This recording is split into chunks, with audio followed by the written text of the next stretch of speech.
What do you mean? I think you got a little lost in between.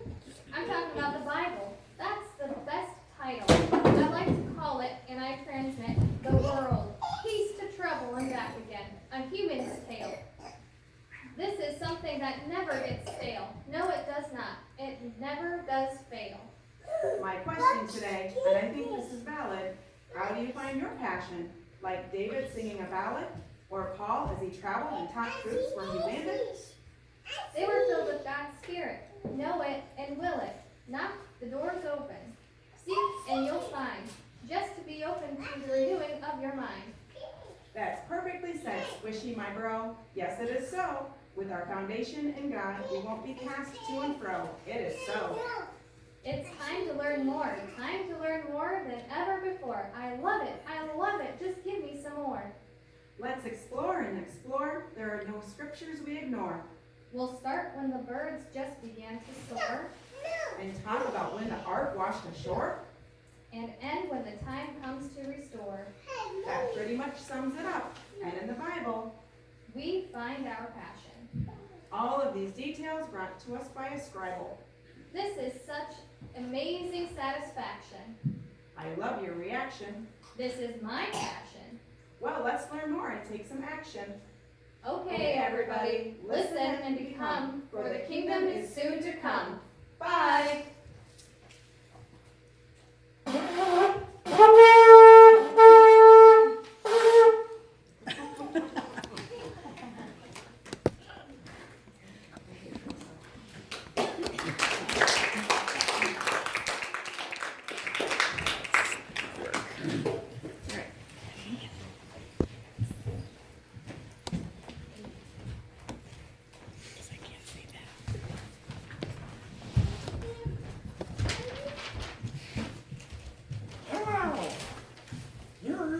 Such a treat.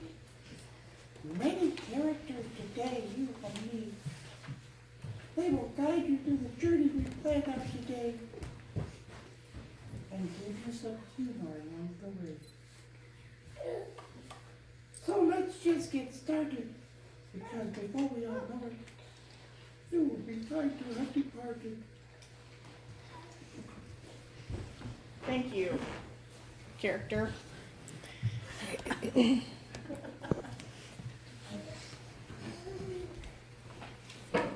As you can see, we are a little bit in the Dr. Seuss style today to have a little fun, so join the ride.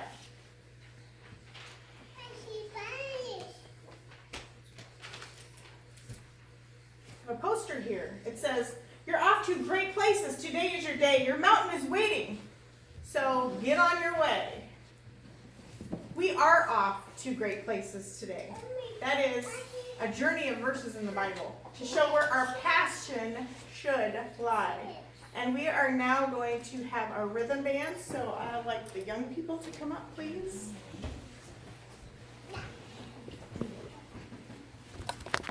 Turn this around and see if I can.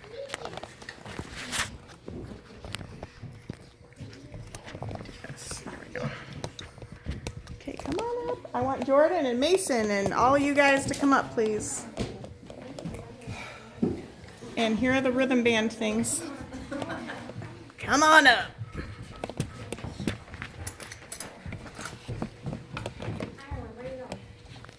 Do you want an instrument? Here, give her an instrument. Give her a shaker. There, that's good.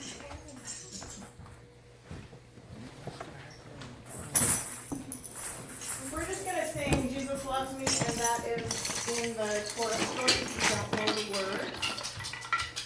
Jesus Loves Me on page 5. Everybody ready? We'll just do the first verse, sorry, and then that little chorus, okay? We won't go through the whole song. Jesus loves me, my soul and he know, little ones to him belong. They are weak, but he is strong. Yes, Jesus loves me. Yes, Jesus loves me. Yes, Jesus loves me.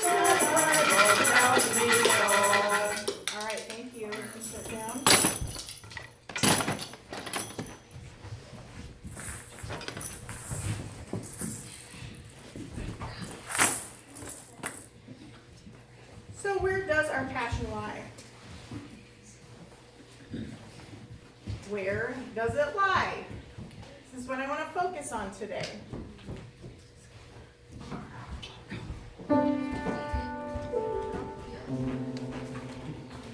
So we're going to have a few people helping out in this. And David is the first victim. Oh, yeah.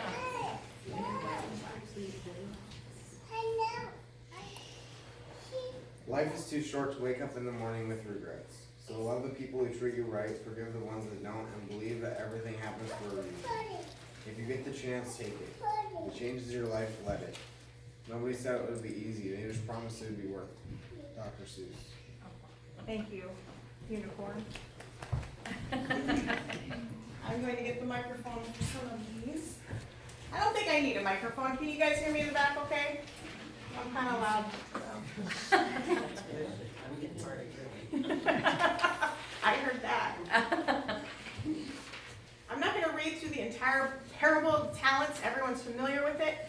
But we do want to make sure we hear, "Well done, you good and faithful servant." We do not want to hear, as it says in verse 25 in this passage, which I'm reading from Matthew 25. We do not want to hear, "You bad and lazy servant." Because one of the people that received talents did hear that. And you know what happened to him? Verse 30. He was called a useless servant. They threw him outside in the darkness. And he cried and gnashed his teeth. So we want to hear, "Well done, you good and faithful servant." God gives us precious little time to really live life. Lori this morning got a little book that said, "Oh, the places you'll go," and it's all blank. So we can write those pages for ourselves. We want to really live life and live it in the ways that he outlined in Galatians 5:22 and 23, which are with love, joy. Everybody say this with me. Love, joy, peace, patience, gentleness, goodness, faith, meekness, and self-control or temperance. Those are how we're supposed to live our life. And if we do that, we will not be able to do the bad things, if we fill our lives with those. So in this quote, "If it changes your life, let it." I say when it changes your life. And I think of Paul, who was also called Saul prior to that in Acts 9:1-19. He had passion. Did Saul have passion? He sure did. He had passion to murder and imprison the Christians. Or I guess, I don't know, yeah, Christians. The church people. Well, God turned that around and he used his passion for good. And he traveled the world and he was a mission. So he changed his direction. We can do that at any time. So if you feel yourself going in the wrong way, you can still turn that around.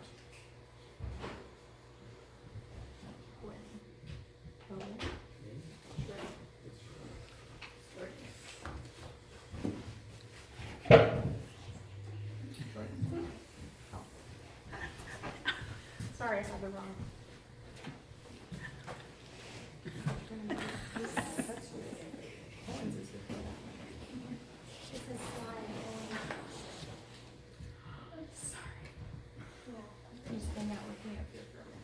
Sorry, I was confused myself. That's why I had Owen on here. Keep your eye on the prize. That's what we need to do. What is more worth it than our end goal to be in the kingdom? There will be no sadness, check, no crying, perfect earth, everyone gets along, beauty. We're with Jesus and God. What is better than that? And actually, we are going to sing a quick song right now. It's the Kingdom of God song. And this is by, sing up here with me. This is words by Louise Lapp. She was the music director at OBC years ago. And this is not in our hymnal, but I found this song, and she had put these words to a spiritual. So we're going to sing this. And you should have a handout on your pew. So grab that. If you don't have one, we'll try to share. Does everybody have that?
So there, we'll be on the kingdom on earth if we follow those things.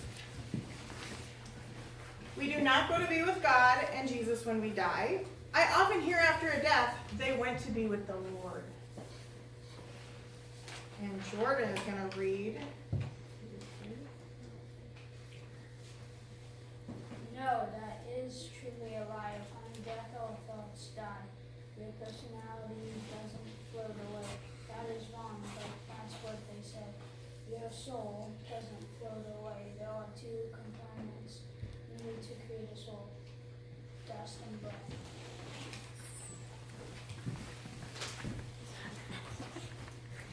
In Psalm 146:4, we know that his breath goeth forth. He returns to the earth, and that very day his thoughts perish. In Ecclesiastes 12:7, the dust returns to the earth, and the spirit returns to God. The spirit in the Strong's Hebrew 7307 is wind, breath, exhalation, or life. It's our breath that goes back. So we really know what will happen when we die, and we know that we want to be part of the kingdom on the earth. So what are some ways you can be compassionate about this journey? Because that's kind of what happens in between. She's not here. So tell her. Oh, the places you'll go when you read the Bible. In 2 Timothy 2:15, study to show thyself approved unto God, a workman that needeth not to be ashamed, rightly dividing the word of truth. Keep God's word so close to your heart. And Randy's going to share something up here real quickly.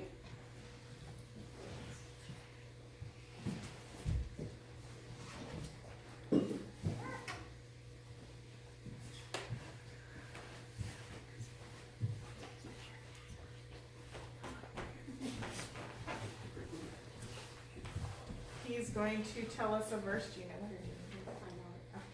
For your word is treasured in my heart, that I may not sin against you. Psalms 119, verse 11. It is also Randy's birthday today. I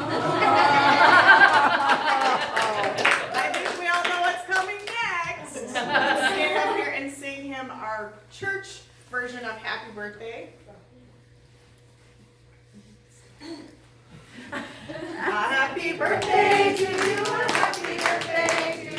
Every day of the year, may you feel Jesus here. A happy birthday to you, a happy birthday to you, and the best one you've ever had. Thank you. Now you can go sit down.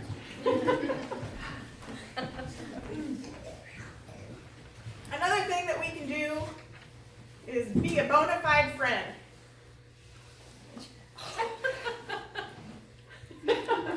James, that looks about right. James 2:23 and Isaiah 41:8. Who was called the friend of God? Anyone? Abraham. Abraham was called the friend of God. Because they had the same thinking and the same goal. Abraham fully trusted God and was in complete agreement with his thinking. So we should be, the umbrella fell down again. We should be a bona fide friend.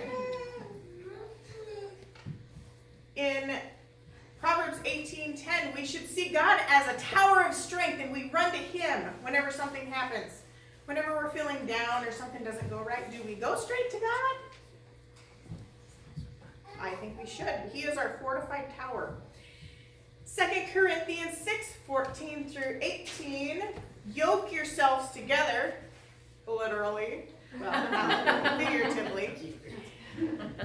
That when you kids hear the word yoke, that's what that means. It's like two oxen that are together. If you have one big one and one little one and they're not equal, they can't work well together. If you have the same beliefs, you can work well together. You never know where I'm going to use these photos. You do not want to find yourself in a precarious situation. Have you ever been in the ocean and had the waves knock you over? Without the firm foundation of God and the Bible under us, we fall to and fro. We get knocked over by the wind, or the wind too, but the waves and the leaves. You ever seen the leaves scurrying around in the autumn? That's how we are. We have no firm foundation without God. Kindness rules. It's just something we are supposed to emulate or copy or imitate. Jonathan and David, by the way, she did not want me to kiss her. That was a fluke right there. She was going. Jonathan and David renewed their covenant in 1 Samuel 20:13-15. And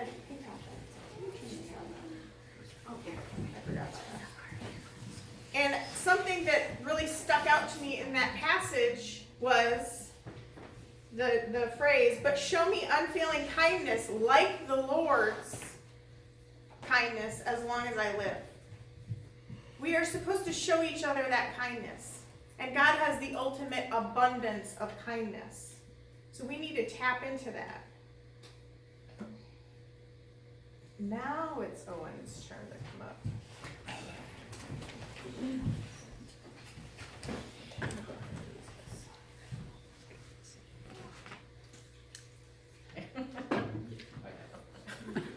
Can you see without your glasses?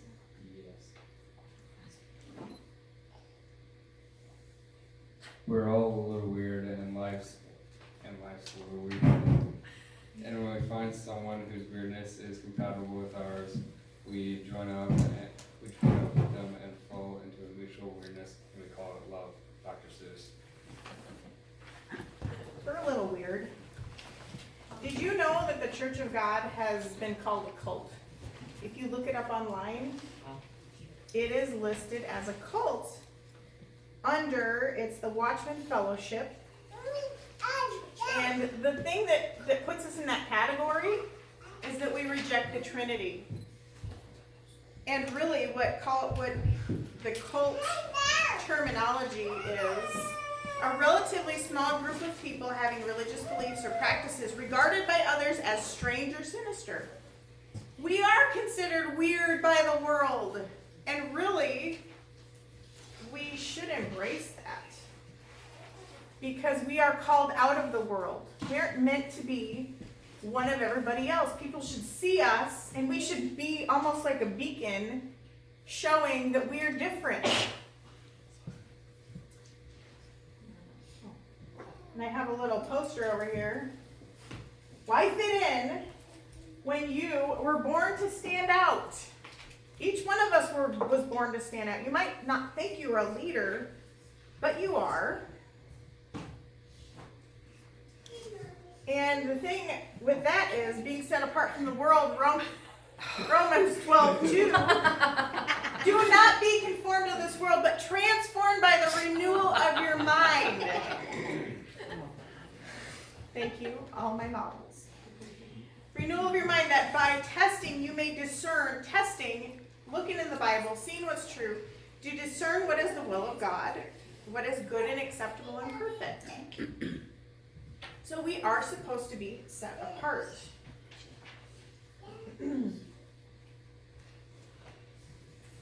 So embrace that.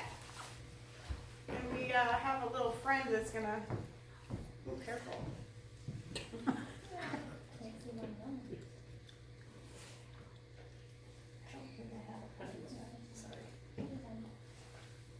Embrace the weird. You do not fit in. You don't. God specially made you, and he won't desert you. No, he won't. You're weird. I'm weird. When Noah built the ark, all the people jeered. But in the end, God is your friend. Follow his words to inherit their earth. Thank you, Mama Llama. Careful of this stuff here. There it is. We don't want any injuries. Thank you. Sometimes faith will make you look stupid. Wait for it. Until it starts to rain. I have a bulletin board up here that has all the young people's name on it about high school on down.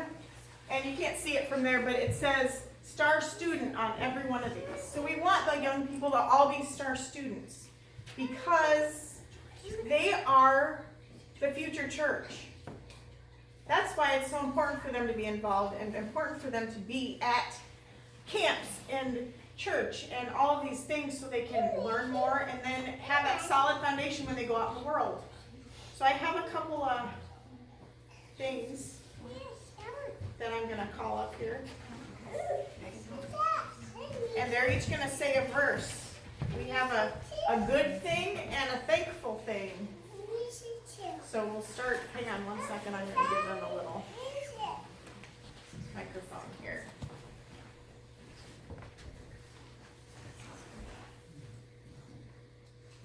Just get a hold of it, okay?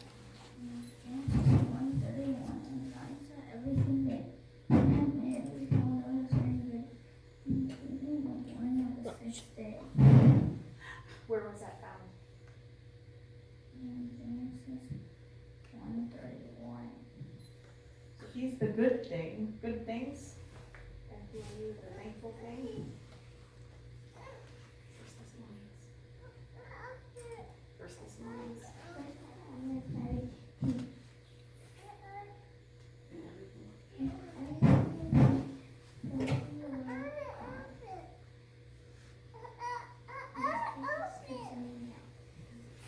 Okay, so we had a good thing and a thankful thing. Thank you, thing one and thing two. You can sit down.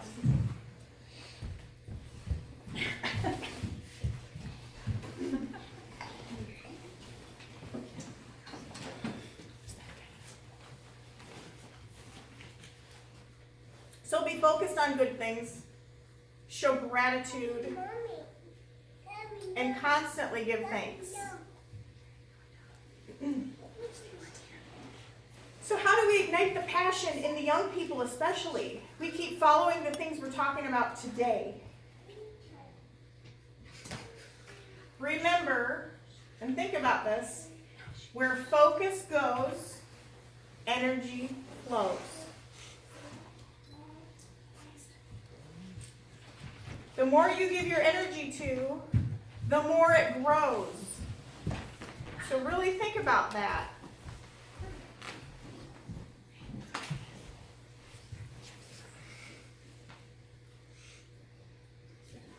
Keep your eye on the prize and your faith in him will rise. Short and sweet. I think you got the point of that one. Where focus goes, energy flows. Always take notice of things around you to appreciate. I actually saw this painting. I was out in Bozeman, Montana over Thanksgiving last year, and I thought that painting was really cool. And I started reading about it. I'm not going to tell you all about it because we wouldn't have time, but it was by Silly Tilly, and one of her premises in doing artwork in general, she uses painting as an act of gratitude and worship to God, and there's a whole printout on all of that. So everything we do should be to Him. To doing our best work, having our best day, our best energy, and then we need to look inward and see how we're doing. How are we running our race?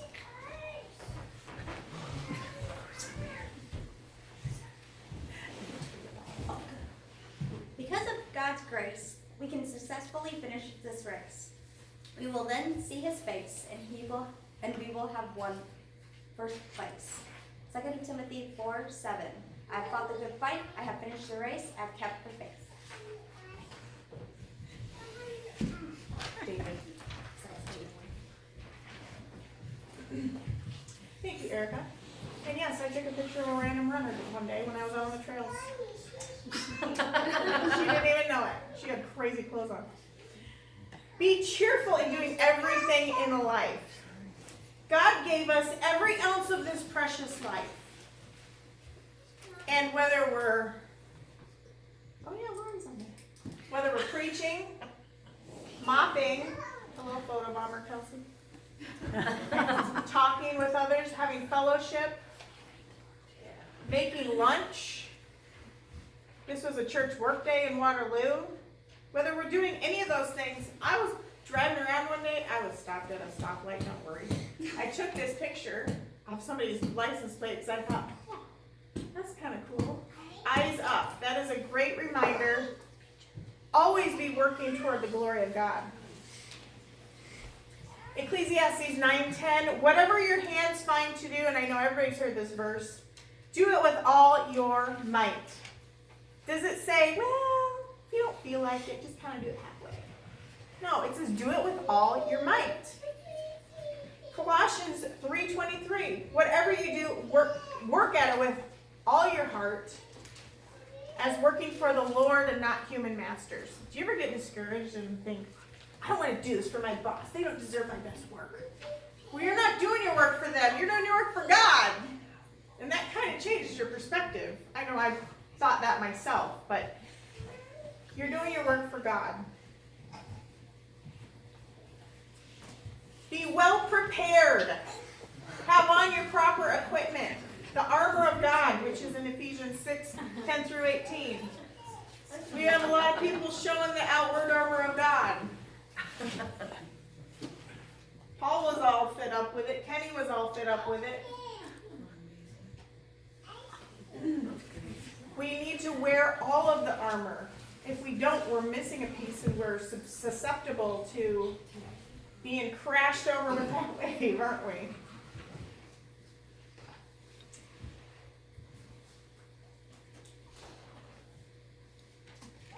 We need to get excited! Should we be sitting here like, we need to get excited? And Sam, come on up. She's going to tell us how we should be excited, what we should be doing. Talk really loud.